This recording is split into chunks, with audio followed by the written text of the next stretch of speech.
eu decidi fazer uma playlist, uma série de vídeos, cada vídeo sobre um capítulo deste livro aqui.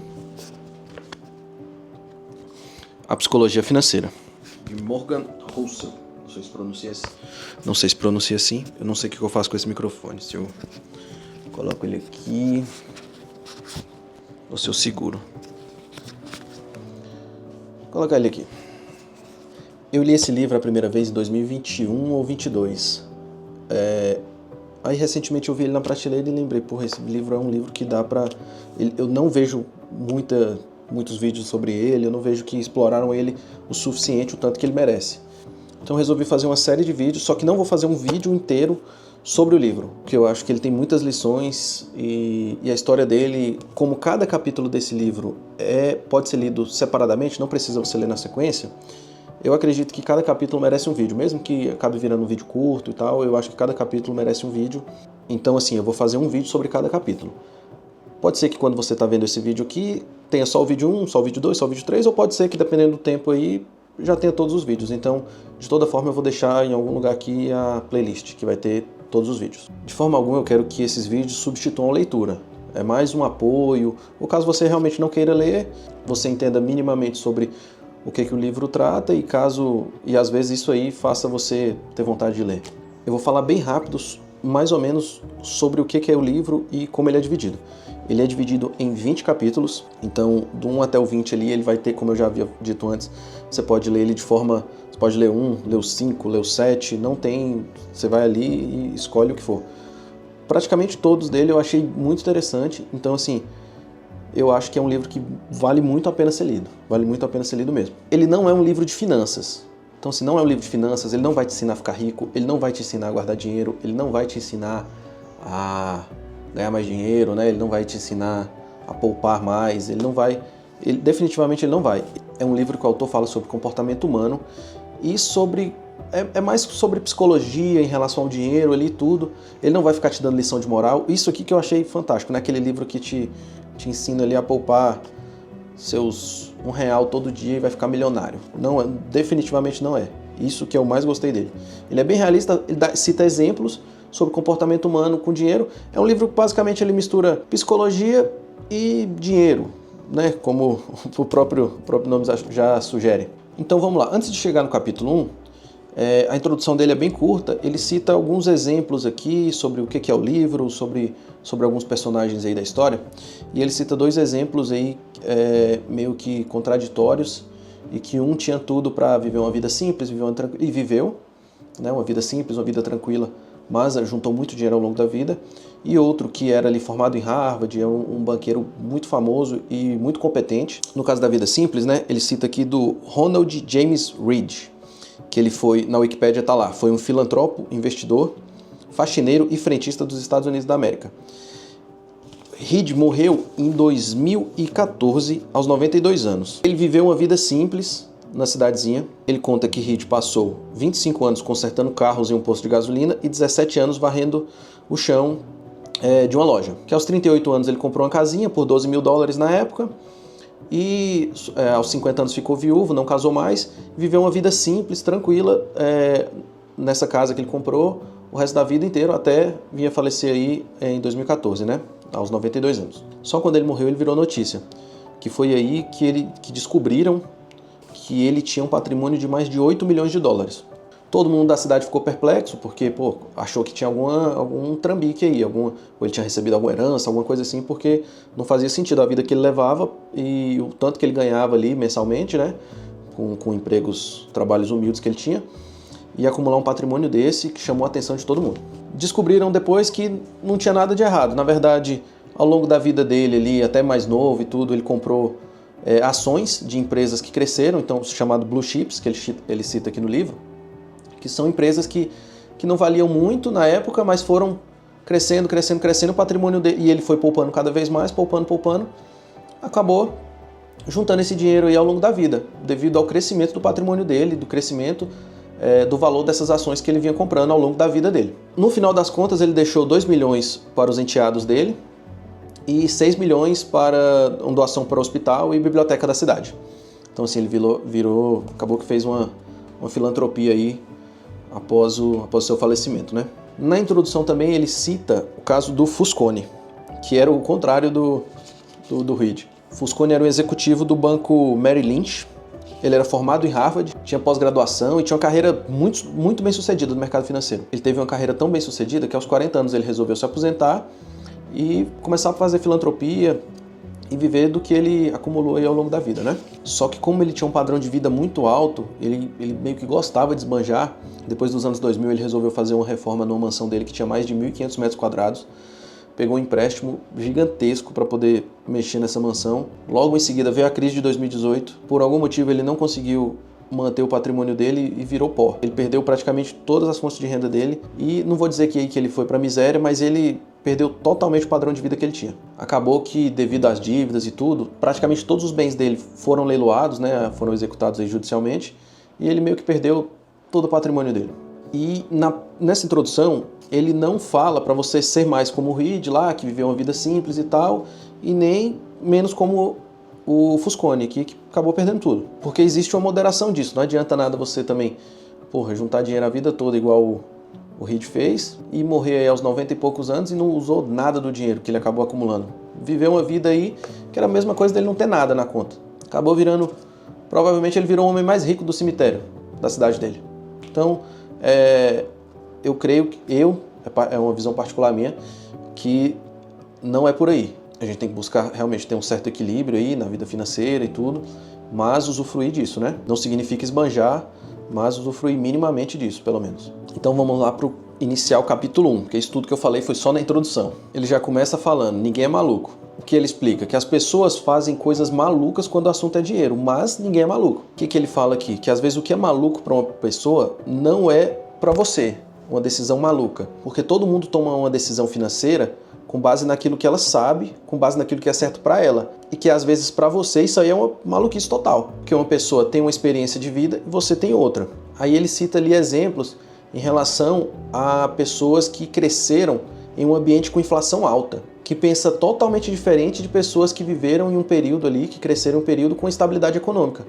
Elas têm visões completamente diferentes sobre dinheiro e sobre guardar dinheiro. Ele cita aqui que alguém que cresceu, né, em meio à pobreza, ele vai ter uma visão ali sobre risco e recompensa que o filho de um banqueiro bilionário, ele jamais vai conseguir imaginar. Não tem como nem comparar isso, não tem. E ele reforça que aquilo que você vivencia é muito mais forte do que aquilo que você aprende por leitura ou por experiência do que alguém está falando, por exemplo, num livro. Inclusive ele cita aqui, e a gente vê muito isso, que pessoas igualmente inteligentes discordam sobre determinados assuntos, né, como por que aconteceu, ou por que está acontecendo uma recessão, sobre como investir, sobre o que deve ser priorizado em relação ao dinheiro, sobre o que deve ser feito. Isso aí é a coisa mais normal que tem e isso aí nunca vai chegar no consenso. Por mais que você leia sobre uma determinada crise, sobre uma determinada recessão e possa imaginar que aquilo ali foi triste para as pessoas, possa tentar imaginar o sofrimento que foi daquelas pessoas, você jamais vai ter aquelas cicatrizes emocionais que as pessoas tiveram. Ele até cita aqui, que nenhum volume de leituras ou empatia é capaz de recriar genuinamente o poder do medo e da incerteza. E ainda cita mais, né? Estudar a história faz você ter a sensação de que entende um fato. No entanto, até que tenha vivido e sentido na pele as consequências dele, você não tem como entendê-lo bastante para que isso mude o seu comportamento. Então, assim, algumas lições precisam ser vividas antes de serem compreendidas. O livro cita alguns exemplos aqui em relação a períodos de inflação, período de recessão, período de bonança da economia. Todos esses exemplos são da onde ele vive e da onde ele conhece ali, que é os Estados Unidos. Então, ele cita ali um exemplo dos anos 80 e 90, que são períodos ali que os Estados Unidos está muito bem, né? Aqui no Brasil a gente não estava muito bem nesse período, né? Era um período aí que estava inflação e tudo. Então, assim, todos os exemplos que eu citar aqui, com base no livro, ele está se referindo aos Estados Unidos, tá? Ele cita alguns estudos aqui, um foi feito em 2006, relacionado ao que os americanos fazem com o dinheiro que ganham. Em tese, né, as pessoas deveriam tomar essas decisões com base naquilo que tem como objetivo e nas particularidades de cada opção de investimento ali daquele momento. Mas não é isso que acontece. O que acontece é que essas pessoas tomam decisões com base naquilo que elas vivem e naquilo que elas conhecem. Tudo depende das experiências que elas tiveram com dinheiro, naquele momento financeiro da geração dela, principalmente ali no período do início da vida adulta ali, sei lá, entre os seus 16 e 25 anos mais ou menos. Então, assim, o que aconteceu naquele período ali, se no período era de inflação alta, as pessoas evitavam guardar dinheiro em casa, se nesse período as ações estavam numa crescente, as pessoas tendem ao longo da vida dela a investir mais em ações. Se nessa época os títulos públicos pagavam melhor, ela tende a, mesmo que depois os títulos comecem a pagar menos, ao longo da vida dela ela aplicar mais em títulos públicos. Isso aí acaba que independe da formação da pessoa, da área que ela estuda, até da classe social dela. Em relação a isso aqui, meio que os resultados se repetem. Aí ele cita outros exemplos aqui em relação ao investimento, que eu não vou ficar batendo na tecla para não ser muito repetitivo, mas é basicamente isso tudo aqui. O que eu queria falar agora aqui, meio que até para encerrar esse assunto desse capítulo, é sobre essa parte aqui que ele fala sobre a loteria. Fizeram também uma pesquisa, um estudo sobre os bilhetes de loteria nos Estados Unidos, o perfil de quem joga, né? E quanto gasta em média. Nisso aí descobriram que, em média, os americanos gastam mais com bilhetes de loteria do que gastam com jogos, com videogames, com filmes, com músicas, eventos esportivos e livros. Tudo isso somado. E quem são a maioria das pessoas que compram esses bilhetes? Pessoas de baixa renda. Ele cita aqui que as famílias de baixa renda gastam em média por ano, lá nos Estados Unidos, $412 por ano. Enquanto as famílias com a renda mais alta gastam em média $200. Aí ele faz um contraponto aqui interessante, que 40% dos americanos, se precisar de $400 para uma emergência agora, nesse momento, ele não tem. E, coincidentemente, são os mesmos americanos que gastam $400 por ano em bilhetes de loteria. Então, assim, as pessoas perdem a oportunidade de juntar o dinheiro, de ter uma reserva de emergência, de ter algo ali para quando ela precisar, jogando simplesmente o dinheiro praticamente no lixo, jogando por acaso esse dinheiro. Isso aí a gente pode fazer um paralelo hoje em dia aí com o tigrinho, com essas apostas esportivas, rifa, essas paradas, que a gente sabe que hoje em dia o maior público afetado com isso é justamente o público de baixa renda. Mas deixa isso para outro vídeo, outra hora. Então ele até fala aqui, para mim isso parece loucura, para você também, porém a gente não vive isso. Se você está assistindo um vídeo sobre esse livro, provavelmente você não é uma pessoa de baixa renda, você não é um miserável. Então assim, para você isso é loucura, muito provavelmente, mas essa não é a nossa vida. A gente pode imaginar o que é que passa na mente de uma pessoa dessa, mas sei lá, a gente não vive, então efetivamente a gente não sabe o que passa na mente de uma pessoa dessa. Ele cita aqui, ele faz um certo argumento aqui, que era interessante se eu lesse essa parte toda aqui, mas eu acho que eu acho que eu ficaria enchendo linguiça aqui se eu lesse isso tudo. Mas vou tentar resumir aqui para vocês. Basicamente ele fala que é o seguinte: você tem uma casa, ou consegue pagar um aluguel bacana, seus filhos estudam, você come todo dia, você não tem tanta preocupação assim em questão de alimentação, de pagar sua conta de água, de luz, você vive uma vida ali, por menor que seja o seu padrão de vida, você tem as coisas sob controle. E por mais que fuja às vezes, você sabe, você tem como contornar isso e como resolver, mesmo que você jogue uma dívida lá para frente, mas você consegue resolver. Por mais que você ache que sua vida é simples e você queira sempre algo mais, essas pessoas, principalmente essas aqui que ele está falando, sua vida é um sonho para ela. Elas sonham em ter a vida que você acha simples. E eu tô falando com você porque se você tá vendo esse vídeo sobre a psicologia financeira, geralmente ele inclusive cita aqui que a maioria das pessoas que leem livros sobre dinheiro, sobre finanças, né, ou elas já possuem ou têm uma boa chance de obter coisas, assim, que essas pessoas jamais terão. E por mais que possa parecer loucura, e eu até concordo que comprar bilhete de loteria é o único momento da vida que ela pode sonhar de modo palpável em conquistar coisas, as coisas boas, né, que as pessoas já têm e com as quais nem precisam se preocupar, que é um teto ali para morar, é uma certa tranquilidade, vamos dizer assim. Então ela meio que está comprando um sonho, ela está gastando o dinheiro ali que ela tem ou quase não tem por um sonho. E ele continua, né, falando, a gente não precisa concordar e tudo, e por mais que possa parecer loucura, e é uma loucura,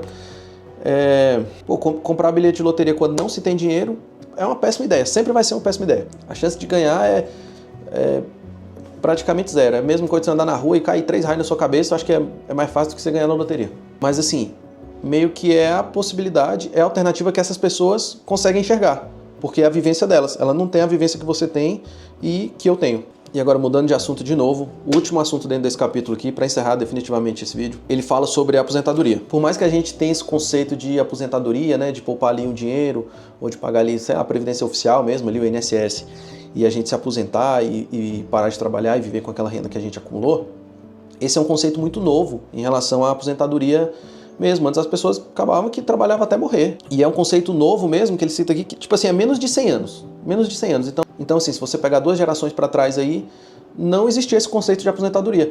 E ainda assim, quando iniciou, vamos colocar aí há 50 anos atrás até, não era igual hoje, que hoje a pessoa meio que, a maioria das pessoas pelo menos, né, ela para de trabalhar e ela vive exclusivamente do rendimento da aposentadoria dela. Antigamente não, a aposentadoria representava aí, a parte que ela recebia, era coisa de 20%, 30% do rendimento dela. Ela tinha que continuar trabalhando, fazendo uns bicos, ou ter acumulado um outro dinheiro por fora, alguma outra coisa, para poder se sustentar. Acabou que hoje em dia acaba que está mudando isso de novo, está voltando a isso, né? Porque ninguém consegue mais viver com o que recebe de aposentadoria, mas o exemplo do livro é esse.